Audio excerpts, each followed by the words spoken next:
Hi there. If you are watching this video, kindly subscribe to my channel Dear Gaurav Sir. Hit the bell icon so that you remain informed for every new lecture uploaded. Also do like, comment and share the videos as it will encourage and motivate me to prepare more lectures for you. आज जो हम graph करने जा रहे हैं वो trigonometric functions के graph है। तो सबसे पहले ट्रिग्नोमेट्रिक फंक्शन में क्या आ जाता है, साइन। ठीक है, तो f x equals to sine of x. इसका ट्रिग्नोमेट्रिक फंक्शन का ग्राफ कैसे बनेगा, तो ये आपके पास एक्स एक्सिस है। कॉस और कोसाइन और साइन का जो ग्राफ है ऑलमोस्ट सेम ही होता है। इस तरह से ये ग्राफ होता है इसका। ठीक है, एक चीज़ नोट करने वाली बात है, जितने भी ट्रिग्नोमेट्रिक फंक्शन हैं सारे के सारे पीरियोडिक होते हैं। ठीक है, ये याद रखना। ठीक है, अब ये साइन का ग्राफ है, साइन एक्स का, और वाई एक्सिस एक्चुअल में डिसाइड करता है ये बेसिकली साइन का ग्राफ बनेगा या कोसाइन का ग्राफ बनेगा। अगर मैंने वाई एक्सिस को इधर से लेके जा रहा हूँ तो ये बेसिकली आपका साइन का ग्राफ है। ठीक है, अगर मैंने यही चीज़ इस तरह से ड्रॉ की होती,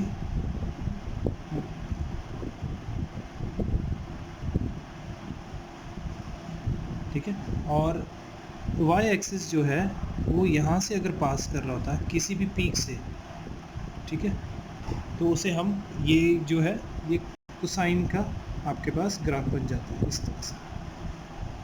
ठीक है, तो साइन का और कोसाइन का ग्राफ ऑलमोस्ट सेम है। डोमेन एंड रेंज भी इसकी सेम है। Maximum of function, minimum of function, periodicity, boundedness, मतलब सब चीज़ें इनकी सेम है, बस एक रूट्स को छोड़कर। तो वो हम जो है वो इकट्ठा करेंगे, पर पहले हम ये समझ लें ये ग्राफ्स कैसे हैं। ये जो पॉइंट है जहाँ पर x and y axis meet कर रहे हैं वो हम क्या कहते हैं, ओरिजिन है 0। ठीक है, और जहाँ पर ये जो ग्राफ है एक्स एक्सिस को कट कर रहा है वो बेसिकली क्या है, यहाँ पर आपके पास आ जाएगा पाई, यहाँ पर आ जाएगा 2 पाई, यहाँ आ जाएगा 3 पाई एंड सो ऑन। और ये जो पीक पॉइंट्स हैं, ठीक है, ये पीक पॉइंट्स जो हैं इनकी जो वैल्यू है वो क्या हो जाएगी, यहाँ पर है आपके पास π/2। ये वाली जो पॉइंट है ये है बेसिकली 3 π/2, ये वाला जो पॉइंट है ये है 5 π/2 and so on. Similarly in the negative direction ये नेगेटिव ऑफ पाई, ये नेगेटिव ऑफ 2 पाई, और ये जो है आपके पास नेगेटिव ऑफ π/2, ये वाला जो है आपके पास negative of 3 π/2 and so on. ठीक है, तो आपने यहाँ पर ध्यान देना, जो इस केस में ग्राफ हो रहा है वो इंटरसेक्ट कर रहा है एक्स एक्सिस को 0 पाई, 2 पाई, 3 पाई, -π, -2 पाई। ठीक है, मल्टीपल ऑफ पाई पर, ठीक है, इंटेग्रल मल्टीपल ऑफ पाई के ऊपर कर रहा है। अगर हम इसकी बात करें कोसाइन की, तो ये यहाँ पर आपका 0 है, और ये जो जहाँ पर ग्राफ इंटरसेक्ट कर रहा है एक्स एक्सिस को वो बेसिकली इंटेग्रल मल्टीपल ऑफ π/2 है। ठीक है, जैसे ये है आपके पास π/2, ये है 3 π/2, ठीक है, और ये है आपके पास 5 π/2 एंड सो ऑन। इधर नेगेटिव π/2, ठीक है, और ये है आपके पास नेगेटिव ऑफ 3 π/2, ये negative of 5 π/2 and so on. और ये जो पीक पॉइंट्स हैं ये वाले, इनकी कुछ वैल्यूज़ इस तरह से हैं। ये वाली होगी आपके पास, जैसे ये 0 है, 0 के बाद ये वाली जो वैल्यू है ये है पाई, और ये वाली जो वैल्यू है ये है 2 पाई, ये फिर 3 पाई एंड सो ऑन। इधर नेगेटिव साइड में आपके पास नेगेटिव ऑफ पाई, ठीक है, इधर आ जाएगा आपके पास negative of 2 pi and so on.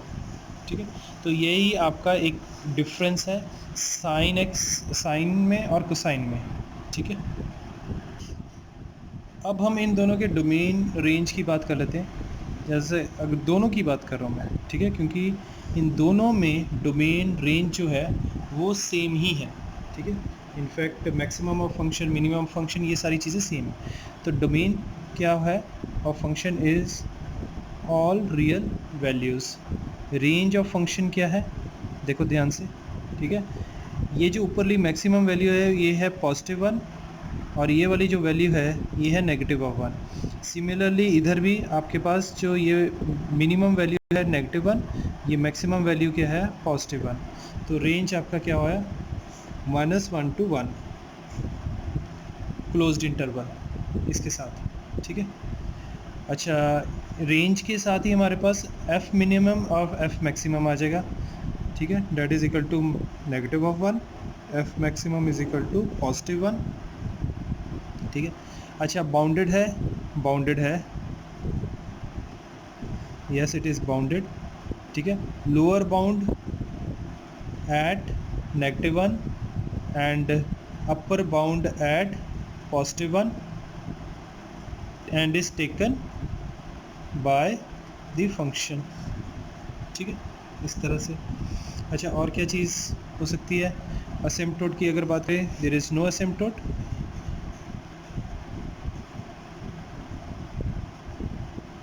ठीक है, असिम्पटोट नहीं है। लेकिन अगर हम रूट्स की बात करें तो इन्फिनाइट रूट्स हैं, ठीक है, इन्फिनाइट रूट्स हैं, और दोनों केसेस में जो रूट्स हैं डिफरेंट हैं, वो हम अभी डिस्कस करेंगे कौन कौन से रूट्स हैं। अच्छा, पीरियोडिक है, यस इट इज़ पीरियोडिक, ठीक है। और पीरियड क्या है? पीरियड इज़, अब देखो पीरियड क्या होगा, अगर आप इतना एक क्रेस्ट और एक ट्रफ को उठा के, इतना सा जो पोर्शन है इसको उठा के कॉपी पेस्ट कर लेते हो तो आपके पास पूरा ग्राफ बन जाता है दोनों के केस में, ठीक है। तो जो पीरियड है वो बेसिकली आपका क्या है, वो 2 पाई है, ठीक है। ये एक पाई और दूसरा पाई, 2 पाई कोई भी उठा लो, ये पाई एंड पाई, 2 पाई। तो जो पीरियड हो गया इसका क्या हो गया, डेट इज़ 2 पाई। इधर आप देख लो 0 to पाई, पाई to 2 पाई, ये एक इतना पीरियड है, और कॉपी पेस्ट करते रहोगे पूरा पूरा ग्राफ बन जाएगा। तो पीरियड हो गया 2 पाई। अब हम बात कर लेते हैं रूट्स की। रूट्स क्या होंगे दोनों के केसेस में? अब हम बात करते हैं रूट्स की। रूट्स ऑफ साइन एक्स क्या होंगे? देखो कहाँ कहाँ पर रूट्स हैं, अगर आप देखोगे तो रूट्स -∞ से इन्फिनिटी तक जितने भी आपके पास इंटेग्रल मल्टीपल्स ऑफ पाई हैं वो आपका रूट ऑफ साइन एक्स बनता है। तो रूट्स ऑफ साइन एक्स क्या है, वो आ जाते हैं -3 पाई, -2 पाई, -पाई, फिर 0 पाई, फिर पाई, फिर 2 पाई, फिर 3 पाई एंड सो ऑन, ठीक है। अगर इसको मैं जनरलाइज्ड फॉर्म में लिखूं तो कैसे लिखूंगा, तो वो इस तरह से लिखता हूँ, n pi where n belongs to all integers, ठीक है। इसी तरह से अगर हम रूट्स की बात करें कोसाइन की, रूट्स ऑफ कोसाइन एक्स वो क्या होंगे, ठीक है। यहाँ पर आप देखोगे जितने भी multiples of integral multiples of π/2 है वो आपके अच्छा, यहाँ पर इंटेग्रल मल्टीपल ऑफ π/2 कहना थोड़ा सा गलत हो जाएगा, क्योंकि अगर मैं -4 π/2 करता हूँ तो वो क्या बन जाएगा, बेसिकली -2 पाई बन जाएगा, ठीक है। तो यहाँ पर मैं लिखूँगा ऑड इंटेग्रल मल्टीपल्स ऑफ π/2, ठीक है। वो क्या होगा इस तरह से कि आपके पास -5 π/2 है, फिर -3 π/2 है, फिर -π/2 है, फिर π/2 है, और फिर 3 π/2, देन 5 π/2, इस तरह से एंड सो ऑन। जनरलाइज्ड अगर फॉर्म में लिखते हैं तो ये ऑड को कौन रिप्रेजेंट करता है, ऑड को 2n+1 रिप्रेजेंट करता होता है, ठीक है। ये ऑड हो गया और π/2 इस तरह से लिख लिया, ठीक है, where n belongs to integers, इस तरह से। तो रूट्स ऑफ कोसाइन एक्स ये हो गए, रूट्स ऑफ साइन एक्स ये हो गया, ठीक है, n पाई हो गया, और root of cosine x 2n+1 π/2 हो गया। तो आपने कोसाइन और साइन एक्सिस के ये जितने भी क्रेडेंशियल्स हैं आपको वैसे ही याद रह जाएंगे अगर आपको ग्राफ प्रॉपरली इसका बनाना आता है। नेक्स्ट 2 ट्रिग्नोमेट्रिक फंक्शंस जो अब हम करने जा रहे हैं वो tangent of x and cotangent of x है। इसमें भी अगर आप देखो बहुत सारी सिमिलैरिटीज़ हैं। यहाँ पर मैंने एक्स एक्सिस और वाई एक्सिस ऑलरेडी बनाए हुए हैं ब्लैक लाइन से, ठीक है, सॉलिड लाइन से। और जो मैंने रेड कलर से जो लाइंस बनाई हैं डॉटेड लाइंस, वो हैं बेसिकली एसिम्पटोट्स। अब दोनों के केसेस में जो एसिम्पटोट्स हैं उनकी जो पोजीशनिंग है वो बहुत मैटर करती है, ठीक है। तो वो अगर हिल जाती है, एक के केस में वाई एक्सिस खुद एक एसिम्पटोट है कॉट के केस में, ठीक है। इसके केस में वाई एक्सिस एसिम्पटोट नहीं है, ठीक है। बस ये याद रखना है आपको, बाकी तो खुद ब खुद चीज़ें बन जाती हैं। तो इसका ग्राफ कुछ इस तरह से बनेगा।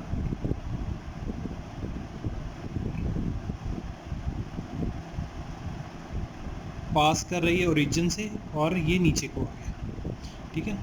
और ये जो लाइंस हैं ये कॉन्स्टेंटली ये डॉटेड लाइंस को अप्रोच कर रही हैं, बट कभी मीट नहीं करेगी, तभी ये एसिम्पटोट्स है। और ये कौन सी वैल्यू है? जहाँ पर हमारा tan जो है वो नॉट डिफाइंड होता है। कहाँ पर होता है? 90 डिग्री पे होता है।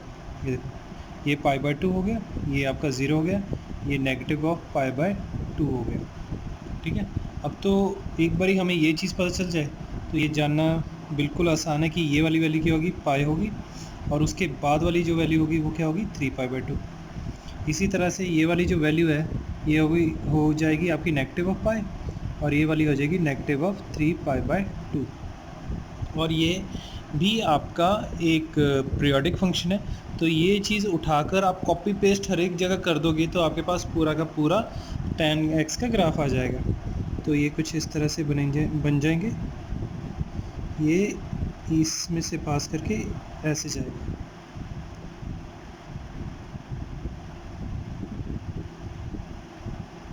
ठीक है। ये tan x का ग्राफ है।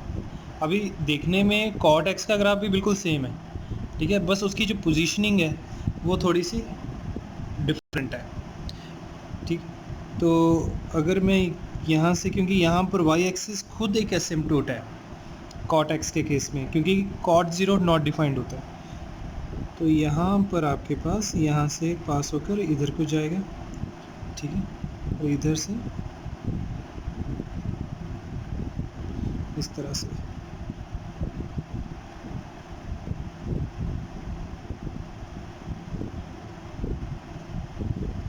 तो ये बन गया cot x का ग्राफ। ये 0 है तो ये वाला जो पॉइंट होगा ये आपका क्या है, π/2।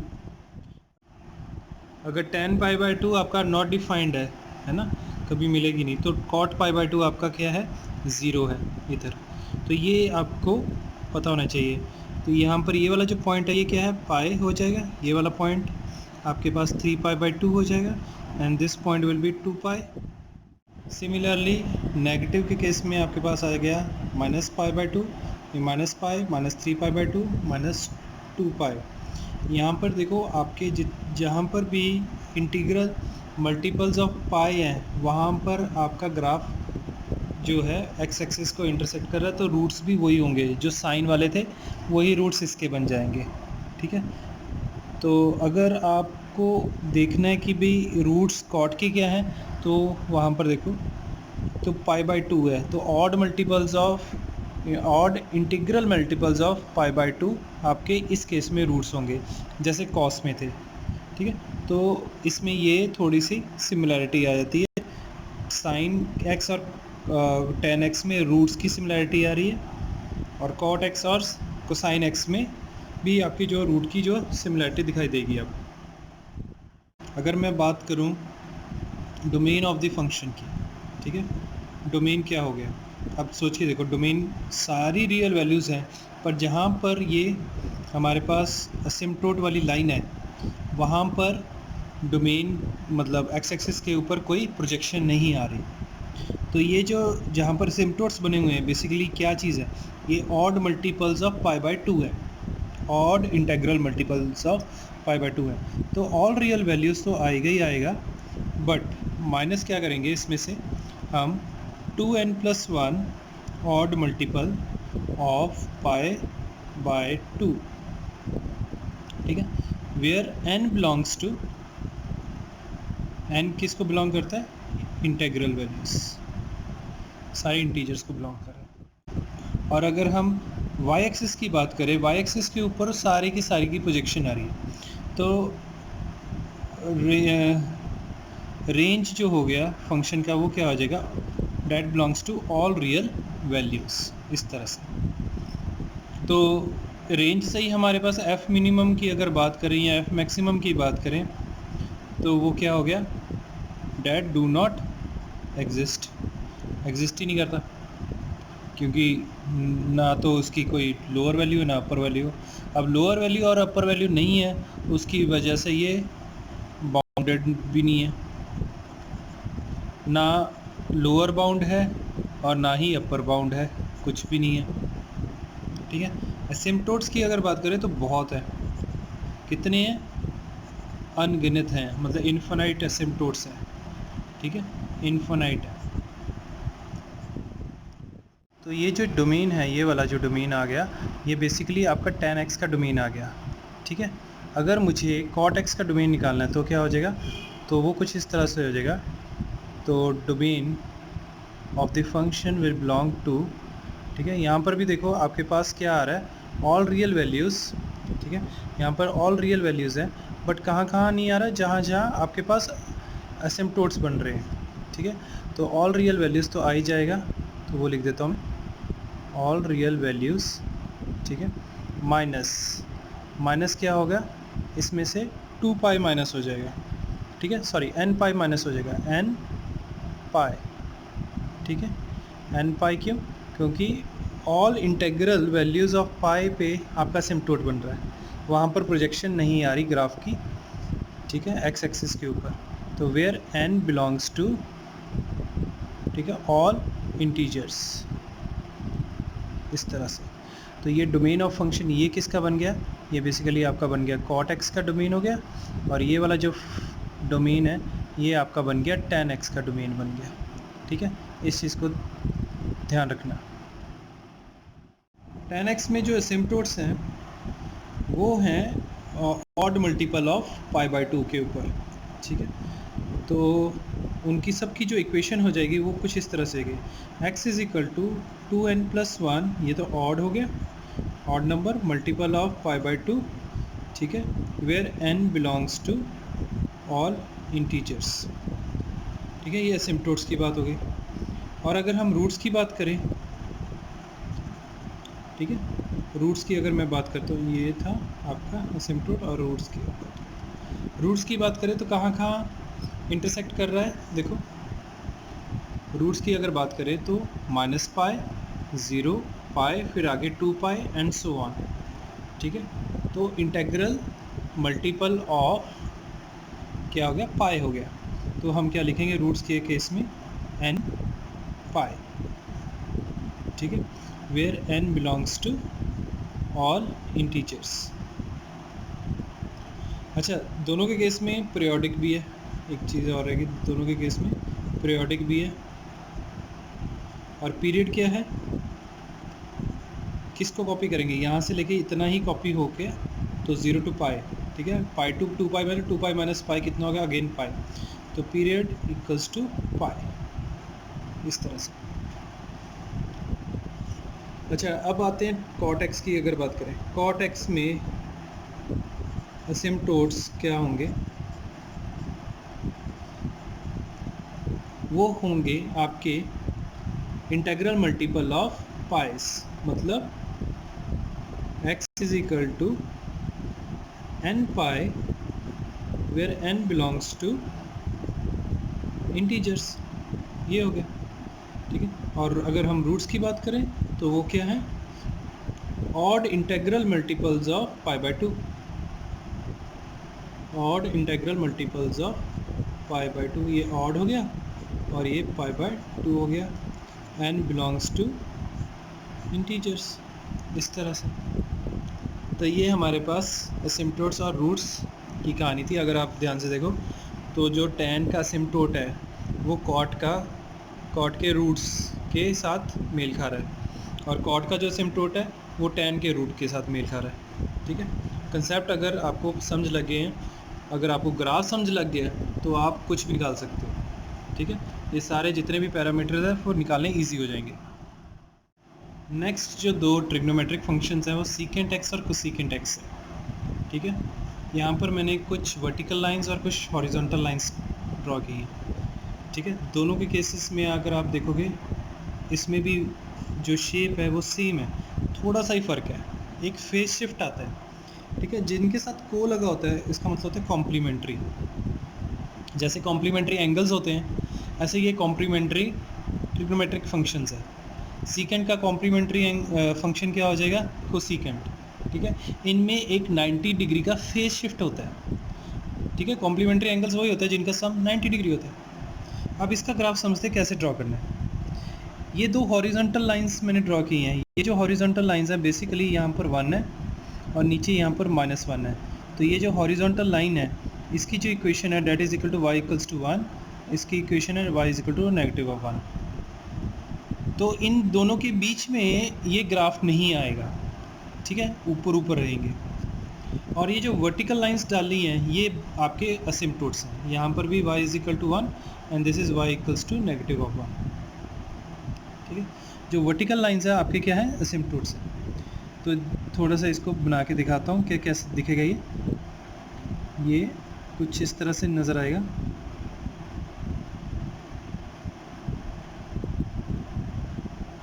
ठीक है। ये जो है इधर को रीच कर रहा है बट कभी मिल नहीं पाएगा, ठीक है। इसके बाद ये नेक्स्ट पे नहीं बनेगा, नेक्स्ट नीचे जाके बनेगा इधर को, वो कुछ इस तरह से होगा, ठीक है। और इधर नेक्स्ट नहीं बनेगा, नीचे बनेगा इधर, ठीक है। इसी तरह से अगर इधर नेक्स्ट नहीं बनेगा, इधर ऊपर बनेगा, कुछ इस तरह से आ जाएगा, ठीक है। और इधर को आ जाएगा ये, एंड सो ऑन, ठीक है। यहाँ पर जगह नहीं थी तो मैंने यहीं पर बीच में छोड़ दिया। तो अब ये पॉइंट कौन से, ये तो आपका हो गया 0। अब सीकेंट कहाँ पर नॉट डिफाइंड होता है, सीकेंट कहाँ पर नॉट डिफाइंड होगा, कॉस जो होता है 90 0 होता है, तो कुछ जो सीकेंट है 90 क्या हो जाएगा, वो नॉट डिफाइंड हो जाएगा। तो ये π/2 हो गया, और ये जो आपकी है ये पाई हो जाएगा, ये आपके पास आ जाएगा नेगेटिव ऑफ ये आ जाएगा 3π/2 एंड सो ऑन। इधर क्या आ जाएगा, negative of π/2, negative of pi and negative of 3π/2 and so on, इधर को चलता रहेगा, ठीक है। तो यहाँ पर भी आप देख सकते हो असिम्पटोट्स की जो इक्वेशंस है वो क्या बनेंगी सीकेंट के केस में, odd multiples, odd integral multiples of π/2, ठीक है। रूट्स की अगर बात करें तो कोई रूट नहीं है इसमें, क्योंकि ये टच ही नहीं कर रहा एक्स एक्सिस को टच ही नहीं करेगा तो रूट कहाँ से आ जाएगा। अब आ जाते कोसिकेंट के ऊपर। कोसिकेंट में भी वैसे ही कुछ बनेगा, बस ये वाई एक्सिस को कट कर रहा है सीकेंट, कोसिकेंट कट नहीं करेगा वो, क्योंकि उसमें वाई एक्सिस खुद एक असिम्पटोट है। इस तरह से इधर बन गया तो इधर नहीं बनेगा, इसके ये नीचे वाले में बनेगा,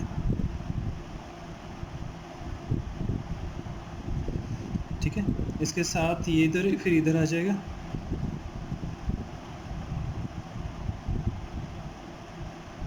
ठीक है। इसके साथ नहीं बनेगा, ये ऊपर आ जाएगा इधर, एंड सो ये आपका 0 है, ठीक है। ये आपका π/2 हो गया, यहाँ पर पाई हो गया, क्योंकि साइन जो होता है 0 जो होता है, साइन 0 0 होता है, तो कोसिकेंट 0 क्या हो जाएगा, नॉट डिफाइंड हो जाएगा। इसी तरह से साइन पाई 0 होता है तो कोसिकेंट पाई नॉट डिफाइंड हो जाएगा, तो ये हो जाएगा 3π/2 और इधर आ गया 2π एंड सो ऑन। इधर आ जाएगा negative of π/2, negative of pi, negative of 3π/2 and negative of 2π, ये बन गया। इसमें अगर आप देखोगे असिम्पटोट की जो इक्वेशन है वो क्या है, वो इंटीग्रल मल्टीपल्स ऑफ पाई हो गया, ठीक है। तो अब इसकी जो डोमेन फंक्शन जो पैरामीटर्स है हम वो देख लेते क्या क्या है। अगर हम शुरुआत करते हैं डोमेन से, domain of this function, both the functions वो सेम है, वो क्या है, डोमेन क्या है, जो प्रोजेक्शन हमारे एक्स एक्सिस के ऊपर पड़ रही है। तो सीकेंट एक्स के केस में हमारा जो डोमेन ऑफ दिस फंक्शन क्या बनेगा, ठीक है, that will be all real values minus, उसमें क्या है ऑड मल्टीपल्स है, जहाँ पर असिम्पटोट है वहाँ पर प्रोजेक्शन नहीं आएगी ग्राफ की, तो ऑड मल्टीपल ऑफ ये ऑड नंबर हो गया, ठीक है, और मल्टीपल ऑफ पाई बाय 2, इस तरह से where n belongs to all integers. ये आपका जो डोमेन है बन गया किसका, सेकेंड एक्स का। इसका डोमेन क्या बन जाएगा, that belongs to all real numbers minus क्या होगा, n पाई हो जाएगा, where n belongs to integers, इस तरह से, ठीक है। अगर हम रेंज की बात करें, दोनों के केसेस में जो रेंज है सेम ही है, तो वो मैं यहाँ पर कॉमन ही लिख देता हूँ। रेंज ऑफ द फंक्शन जो होगा डेट विल बी, अब देखो ये इसकी जो लोअर वैल्यू है यहाँ पर इस वाले की वो है 1 है, और मैक्सिमम जो है इन्फिनाइट है। इधर अगर देखें तो मैक्सिमम वैल्यू -1 है और लोअर वैल्यू इन्फिनाइट है। तो आपके पास जो रेंज ऑफ द फंक्शन आ जाता है that belongs to all real values minus, उसमें से -1 और 1 को हमने इसको एक्सक्लूड कर दिया, ठीक है। ये यहाँ ध्यान रखना है, यहाँ पर ओपन इंटरवल्स लगा हुआ है। अच्छा, पीरियड की बात करें, पीरियोडिक है ये, और इसका जो पीरियड होगा वो क्या होगा, क्योंकि अगर इसको मैं कप को रिपीट करना शुरू कर दूँ यहाँ से लेके ये चीज़, ये पूरा इतना ब्लॉक अगर मैं रिपीट करना शुरू कर दूँ तो पूरा का पूरा ग्राफ आप रेप्लिकेट कर सकते हैं दोनों के केस में, ठीक है। और दोनों के केस में जो पीरियड है डेट इज़ इक्वल टू 2 पाई। एक चीज़ और ध्यान रख लेना, जो हर एक ट्रिग्नोमेट्रिक फंक्शन पीरियोडिक होता है, जिसमें से tan और cot का जो पीरियड होता है पाई होता है, और बाकी सब का जो पीरियड होता है 2 पाई होता है, ठीक है। और असिम्पटोट्स की अगर बात करें, ठीक है, इसमें वो तो है नहीं, रूट्स तो है नहीं, असिम्पटोट्स की हम बात कर लेते हैं यहाँ पर। तो सेकेंड एक्स के केस में, ठीक है, असिम्पटोट्स जो हैं वो क्या होंगे, that will be odd multiple integral multiple of pi by 2। तो x is equal to 2n plus 1 pi by 2, ठीक है, where n belongs to integers, okay. इसी तरह से कोसेकेंट x के केस में अगर हमारे पास जो असिम्पटोट्स हैं वो क्या आ जाएंगे, x is equal to n pi where n belongs to integers.